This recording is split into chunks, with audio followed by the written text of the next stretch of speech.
Pleasure to see you all this morning. Some that are visiting with us, I want you to know that you are an honored guest. That you are welcome to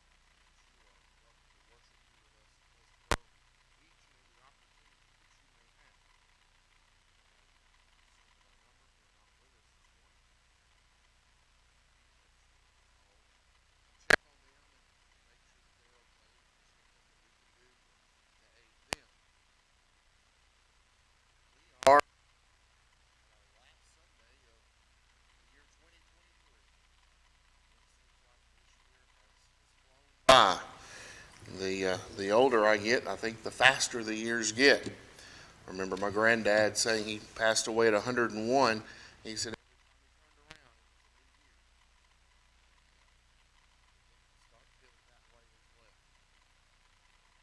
again, morning. I want to start out by asking a few questions to get us to thinking a little bit about our study this morning. We have the overhead on here. Have you ever been betrayed? Have you ever had someone turn their back on? Someone talk about you in order for them to gain something? Have you ever been betrayed by someone close to you? Maybe a close friend or a family member. How did it feel? If it was someone close to you, it can be quite terrible.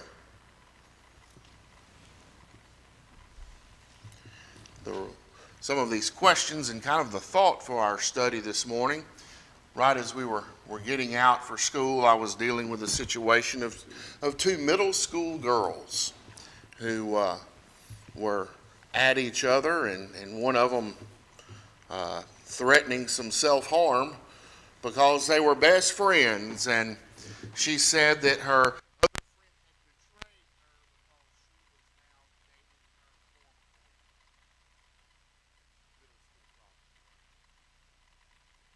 former. But I just thought, little girl, you have no idea what betrayal is. And that just kind of got me thinking, and you can see where we're going with our questions this morning. How do you think Jesus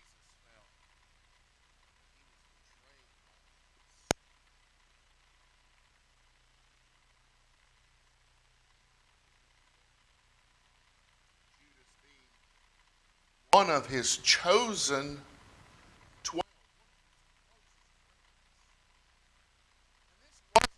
Some betrayal of dating some little girl's ex-boyfriend. This betrayal cost him his life. Jesus' betrayal by Judas is the ultimate example of betrayal, and that one that we can learn a lot from.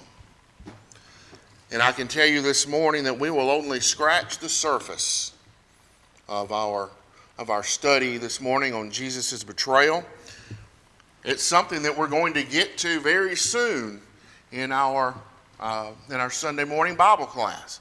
And I look forward to studying that along with Brother Philip leading that. There's just so much that we can learn from it, so much that we can glean from it.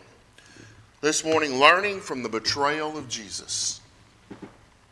You see John chapter 18 and verse 5 on there. It says, they answered him, Jesus of Nazareth.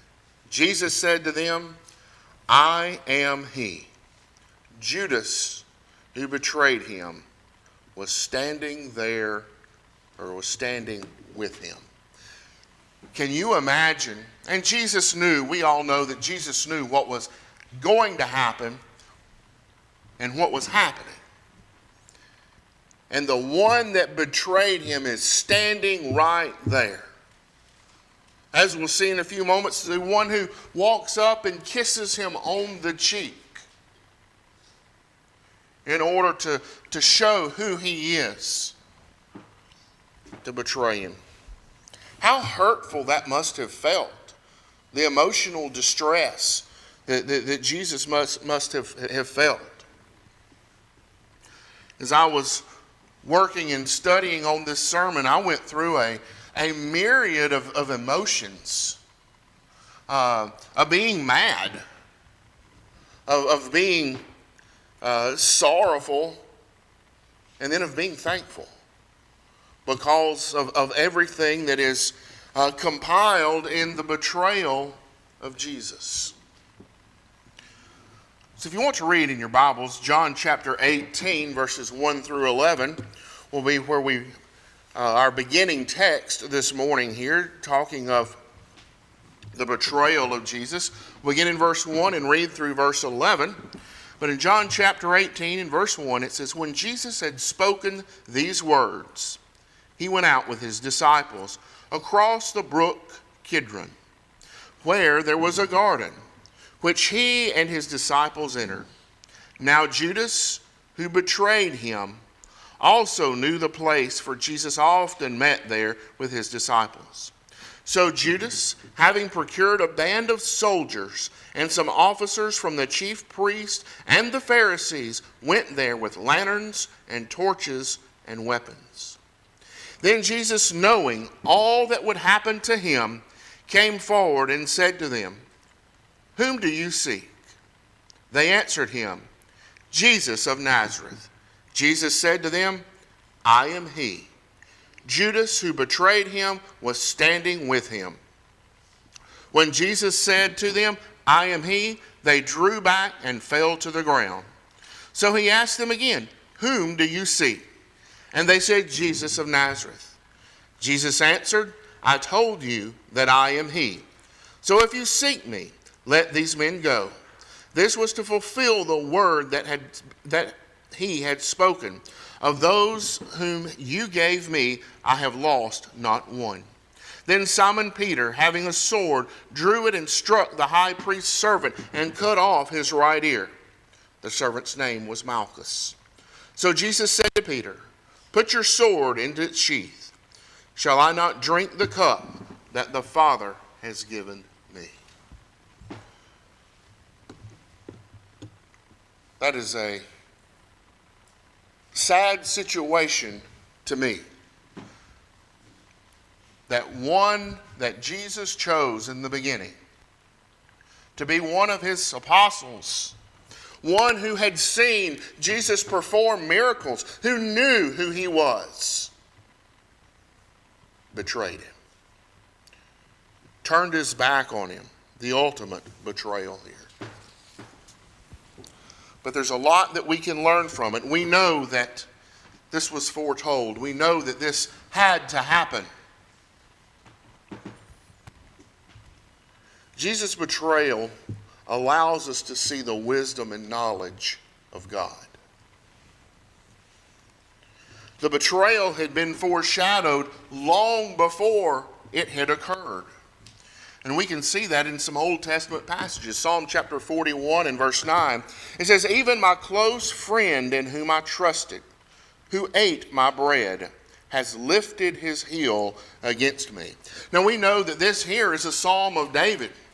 And David here is possibly speaking about a situation here with Ahithophel. It was the man of peace. He was one of David's official counselors. But we also see this in John chapter 13 and verse 18. We see this foreshadowing here. And on a side note, if this does not make you see that the Bible is the Word of God, something that happened hundreds of years before, I don't know what will. We see also in Zechariah chapter 11, beginning in verse 12 and reading through verse 13, it says, "Then I said to them, if it seems good to you, give me my wages, but if not, keep them. And they weighed out as many wages, 30 pieces of silver. Then the Lord said to me, throw it to the potter, the lordly price at which I was priced by them. So I took the 30 pieces of silver and threw them into the house of the Lord to the potter. If you go to Matthew chapter 27, we see here when Judas, before he goes and hangs himself, he takes the 30 pieces of silver in which he was paid to betray Jesus, and takes them and throws them in the temple. We see here that the priests say this is blood money. And what do they do with that money? They go and buy the potter's field. We see a foreshadowing long before the betrayal of Jesus, even in the Old Testament.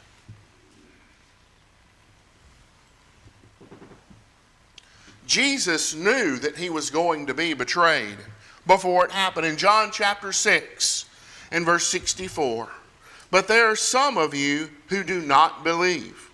For Jesus knew from the beginning who those were who did not believe, and who it was who would betray him.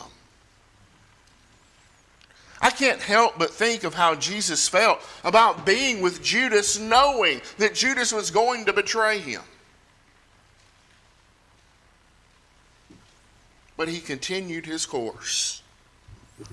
In John chapter 6, in verses 70 and 71, Jesus answered them, did I not choose you, the 12? And yet one of you is a devil. He spoke of Judas, the son of Simon Iscariot, for he, one of the 12, was going to betray him. We see again in Matthew chapter 26 and verse 25, Judas, who would betray him, answered, is it I, Rabbi? He said to him, you have said so. You see, Jesus knew who was going to betray him before it happened. This shows of Jesus' foreknowledge that he is the Son of God. It also allows us to see the wisdom and the knowledge of God. But the foreknowledge of God is shown. But that did not eliminate Judas's choice. Judas still had a choice to make. In Acts chapter 2 in verse 23, it says, this Jesus, delivered up according to the definite plan and foreknowledge of God, you crucified and killed by the hands of lawless men. In Luke chapter 22 and verse 3, then Satan entered into Judas called Iscariot, who was of the number of the 12. And then James chapter 4 verses 7 and 8, submit yourselves therefore to God. Resist the devil, and he will flee from you. Draw near to God, and he will draw near to you. Cleanse your hands, you sinners, and purify your hearts, you double-minded. We know and we see that Satan was involved in the betrayal of Jesus. Judas had a choice. He had free choice, free will. But he allowed Satan to enter in and betray Jesus.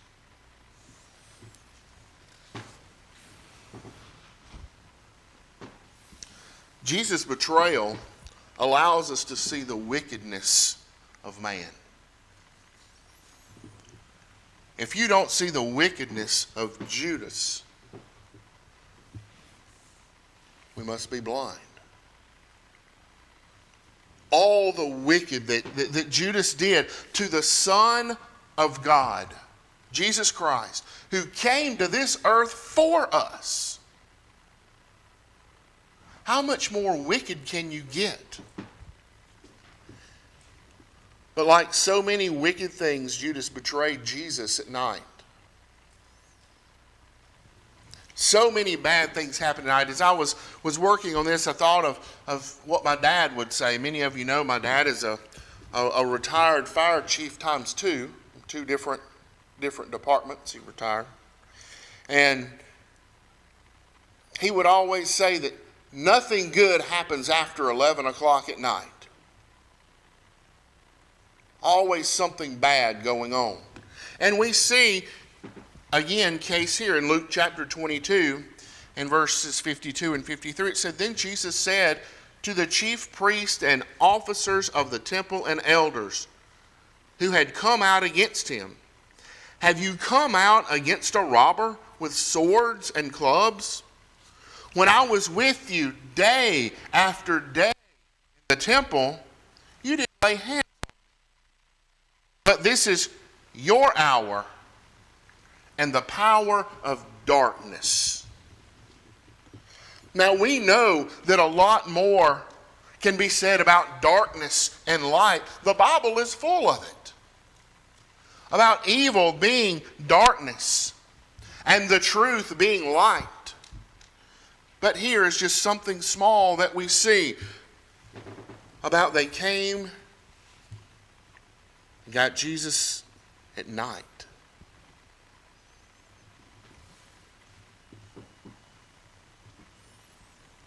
Even our closest friends can commit acts of wickedness. In Matthew chapter 26, verses 14 and 15, and we've looked at this passage here, "Then one of the 12, whose name was Judas Iscariot, went to the chief priests and said, 'What will you give me if I deliver him over to you?' And they paid him 30 pieces of silver." That's not a lot of money. 30 pieces of silver. In verse 50 of the same chapter, Matthew chapter 26, Jesus said to them, "Friend, do what you came to do." Then they came up and laid hands on Jesus and seized him.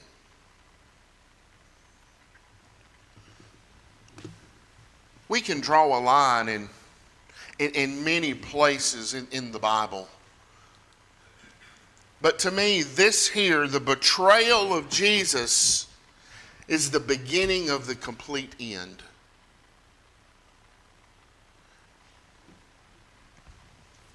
Betrayed by one of his closest and dearest friends.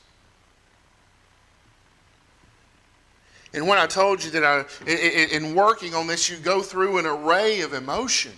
It makes you angry knowing what Judas saw. Knowing the miracles that Jesus performed in the presence of Judas and the teachings that Judas heard. And yet for 30 pieces of silver, even our closest friends can commit acts of wickedness. Again, we see it's in one of the verses that we let out with in Psalm chapter 41 and verse 9. "Even my close friend in whom I trusted, who ate my bread, has lifted his heel against me."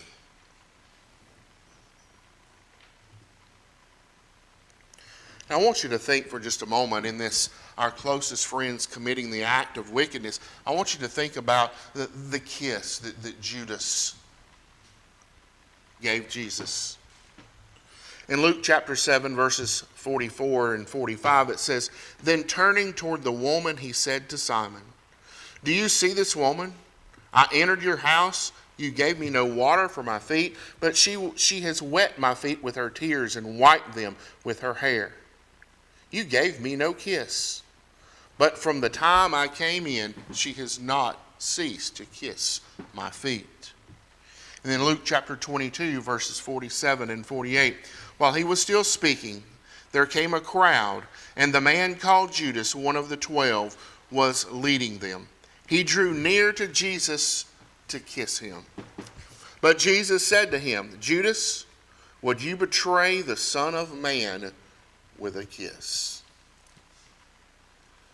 We see two different kinds of kissing here. We've studied Luke chapter 7 not too long ago, and we know what was going on here.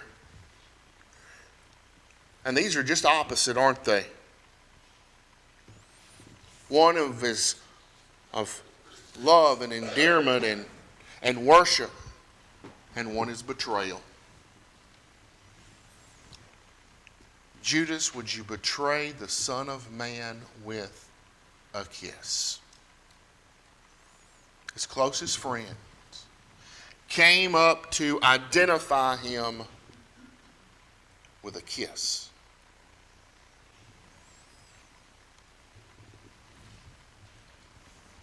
But learning from the betrayal of Jesus, Jesus' betrayal allows us to see the wickedness of man, and greed and covetousness consumes so many.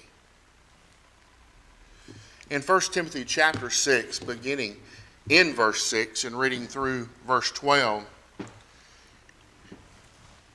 1 Timothy chapter 6, beginning in verse 6, it says, "But godliness with contentment is great gain.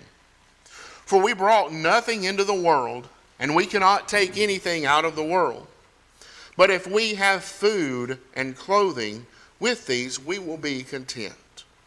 But those who desire to be rich fall into temptation, into a snare, into many senseless and harmful desires that plunge people into ruin and destruction. For the love of money is the root of all kinds of evil.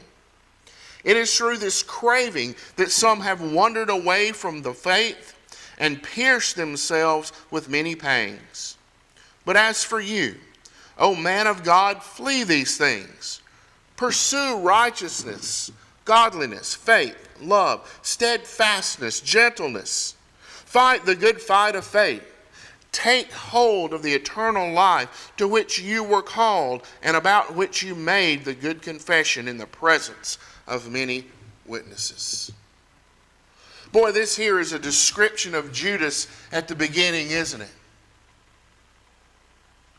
He had all these things, but he wandered from the faith, betrayed the Son of God for a simple 30 pieces of silver.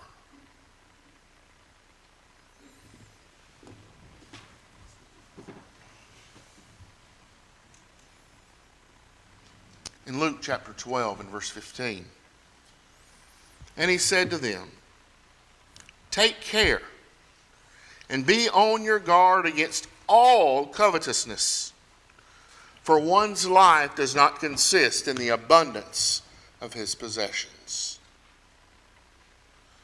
You know, we could have a whole sermon here on just this verse. We can't take it with us. I've heard my dad say before, you don't see any Brinks trucks in funeral processions, do you?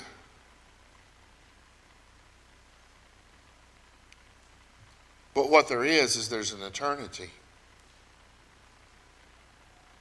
There's an eternity. And all the wealth, the fame that we can consume here will not get us to eternity. And Judas, for all we know, lost his for 30 simple pieces of silver. 30 pieces of silver was a restitution for someone's slave. I want you to think about that for just a moment. In Exodus chapter 21 and verse 35, "If the ox gores a slave, male or female, the owner shall give to their master 30 shekels of silver, and the ox shall be stoned." What Judas received for payment for the betrayal of Jesus was no more than someone would have received if their slave had been gored by an ox. How humbling is that? How does that make you feel?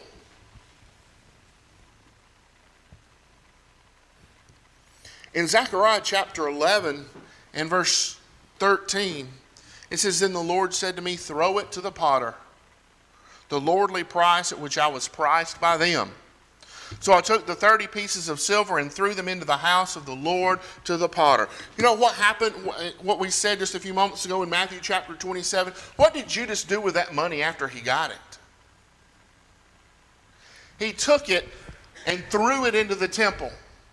He didn't even use it. And what did he do? He went and hanged himself because he realized what he had done.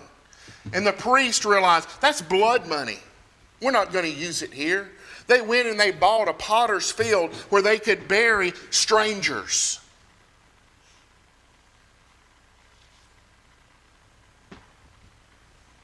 What greed and covetousness does to people. This is a wonderful example of what it will do to us.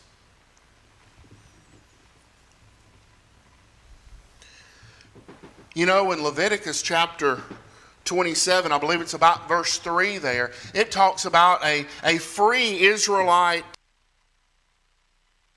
being worth about 50 pieces of silver.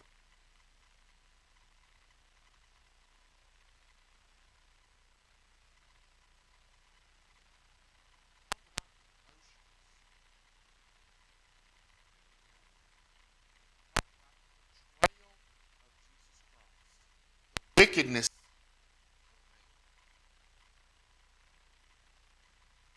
And we see that Jesus was like a criminal. In John chapter 18 and verse 3, so Judas, having procured a band of soldiers and some officers from chief priests and Pharisees, they went there with lanterns and torches and weapons. This whole group to seize Jesus Christ. Matthew chapter 26 and verse 55. At that hour Jesus said to the crowds, have you come out as against a robber with swords and clubs to capture me? Treated him as a robber. But he says, day after day I sat in the temple teaching and you didn't seize me. Look at how he was treated.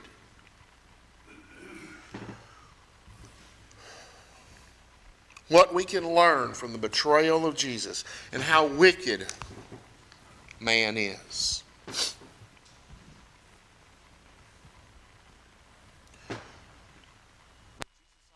Allows us to see pure and sacrificial love. Jesus willingly allowed himself to be mistreated.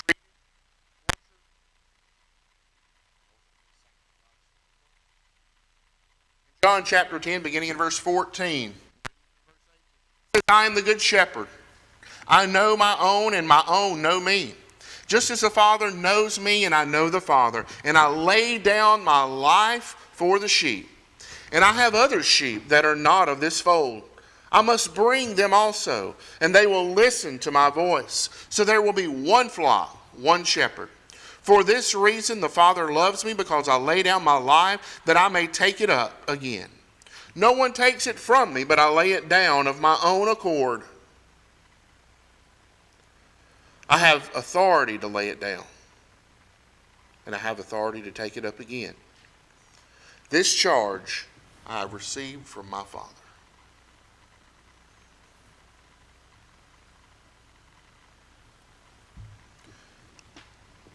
Jesus could also have stopped this betrayal at any moment. In Matthew chapter 26, beginning in verse 50, reading through verse 54, Jesus said to him, friend, do what you came to do. Then they came up, laid their hands on Jesus, and seized him. And behold, one of those who were with Jesus stretched out his hand and drew his sword and struck the servant of the high priest and cut off his ear. Then Jesus said to him, put your sword back into its place. For all who take the sword will perish by the sword. Do you think that I cannot appeal to my Father, and he will at once send more than 12 legions of angels? But how then should the scriptures be fulfilled? That it must be so. Jesus knew what was happening. He knew what he must do. He could have stopped the betrayal at any moment.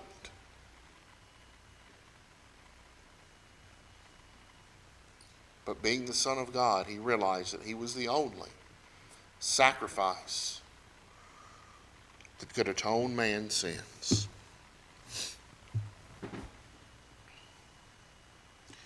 Jesus, even in the midst of the betrayal, showed his care for his disciples.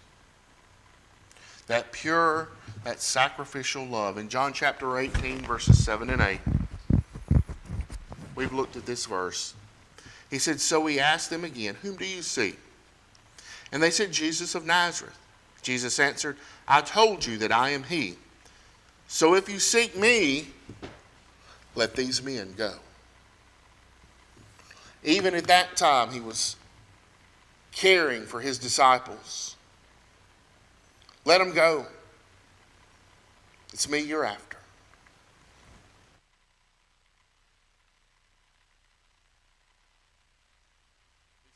Back in John chapter 13, in verse 1 there, even before this, he said, I'm going to love my own till the end. That love.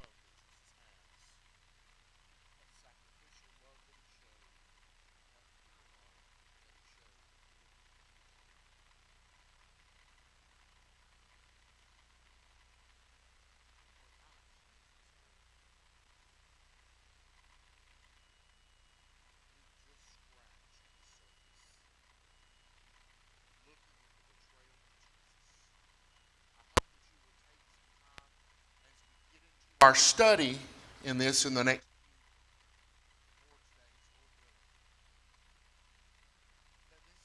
make you dive a little bit deeper into what Jesus did for us. I in no way want to take away from what Brother Philip has planned, but hopefully this will get us to dig a little bit deeper and get a little bit more out of what we're about to study. I know that it will for me. Learning from the betrayal of Jesus. Betrayal is something that is absolutely terrible to endure. Jesus' betrayal should make us pause and think of what he endured and what he did for us. He gave his life for us ultimately. And Jesus' betrayal should show us how to handle betrayal and how we should follow his example. I'll leave you with one last passage in Matthew chapter 26, beginning in verse 47. It says, while he was still speaking, Judas came, one of the 12, and with him a great crowd with swords and clubs from the chief priests and the elders of the people. Now the betrayer had given them the sign, saying, the one I will kiss is the man. Seize him. And he came up to Jesus at once and said, greetings, Rabbi. And he kissed him. Jesus said to him, friend, do what you came to do. Then they came up and laid hands on Jesus and seized him.